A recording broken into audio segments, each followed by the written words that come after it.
Everyone, you're welcome to my channel once again. I have that is PKO, and then this is my caustic soda, and then water. I'll be making a laundry bar soap with just 3 ingredients. Then I'll be adding fragrance to it.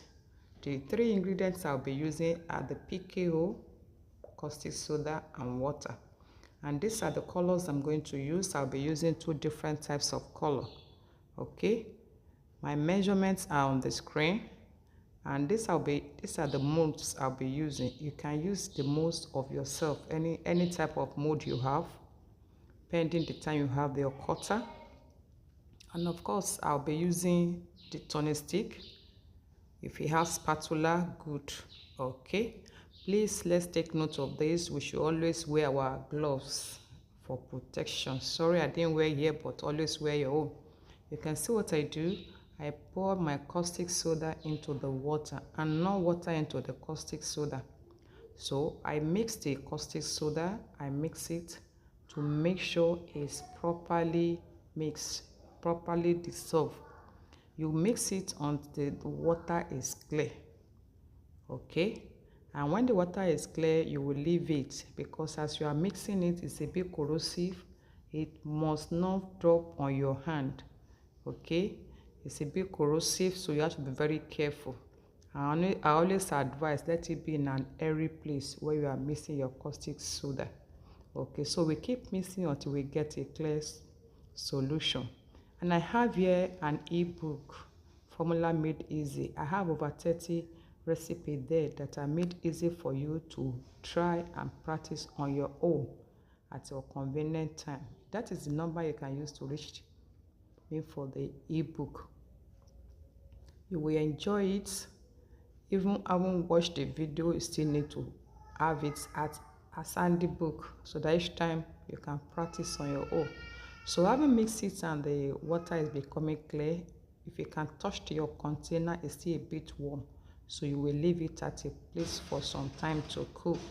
So when it's properly cool, you come back to start the mixing.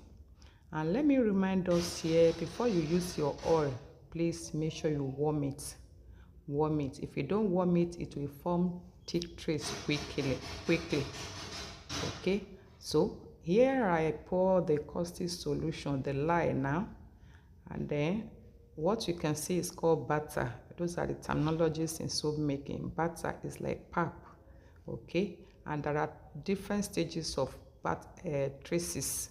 Okay, so the trace that you should try to get is the medium trace, so that it's not too thick before you pour it. And you know, because I'm making 2 different colors of soap, I'm dividing the batter into 2. Okay, so that I can mix the colors differently. The choice is yours. You can go without color, you can do one color. So I pour the blue color. Please wash.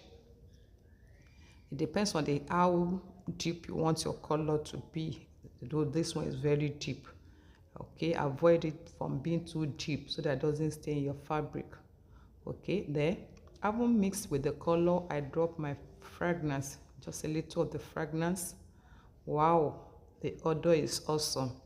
Okay, so you mix it and then pour in your desired mold. Don't let it form thick trace while you are mixing it. Don't allow it to form thick trace while you are mixing it. Okay, so just to remind us that I run online classes, the number is on your screen. Join my online classes and then be part of us. Once you reach me on the line, you'll be added to the group. Okay, so I'm pouring into my mold now. Okay, and then pour it your mold and put aside. So the second one, I'm pouring the green color into it. Just the same process. This container is a bit tight for me. I'm not able to mix it very well, so I decided to change the container into a wider one that will allow me mix very well. Okay, see the color coming out very well. Lemon color, it's beautiful. Just avoid thick trace. So you join my online class, reach me on the line, and there you will get a lot of things to learn, like skin care, cream, other type of soap, detergents. We have so many things to learn there. Black soap, lightening soap, moisturizing soap. You have a lot to learn on the online class. Just reach me on that line and you'll be added to it. And so here's my second type of color, the green color, the bar soap. And lo and behold, your bar soap is ready. You leave it to dry. Because we use PQ, less than 6 hours it will dry, but at most 24 hours. Leave it for 24 hours. See you in my next video. Thanks so much.